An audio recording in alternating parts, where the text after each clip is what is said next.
ኤዜ መድፈኛ ሆኖ በ10 ቁጥር ሚና ቶተንሃምን አፈራረሰው።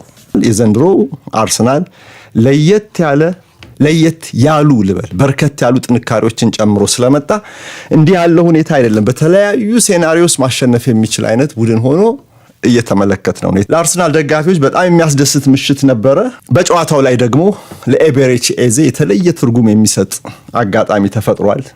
እርሱ እንዳለው የጸለይኩበት ምሽት ነው አለ ትላንት ከጨዋታ በኋላ በሰጠው አጭር ቃለ ምልልስ።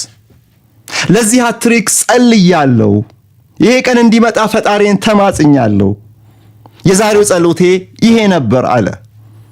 ጨዋታው ካለቀ በኋላ በድል አድራጊነት እና በጨዋታው ኮከብነት የኩራት ስሜት ለሃትሪክ ነው የጸለይኩት አለ። ፈጣሪም የጠየቅኩትን ሰጠኝ አለ ኤዜ። ለሰጠው ደግሞ ምስጋና አልነፈገም። ባስቆጠረ ቁጥር ወደ ሰማይ ይመለከታል። ጓደኞቹ መጥተው ከእርሱ ጋር ሴሌብሬት ሲያደርጉ እርሱ ጣቶቹን ወደ ሰማይ እየጠቆመ ሲመቸው አይኑን ጨፍኖም ሲያመሰግን አየው። ቡድኑ እንዲያሸንፍ ስለረዳሁት ዛሬን ስላሸነፈ ተደስቻለሁ፣ ይህ ልዩ ቀን ነው አለ። ቤተሰቦቼ ሁሉ እኮ እዚህ አሉ፣ ታድመዋል። በእነርሱ ፊት ደግሞ ይሄን ማድረግ ይበልጥ ልዩ ደስታ ይሰጣል። አቤት የደስታው ምክንያት ብዛቱ!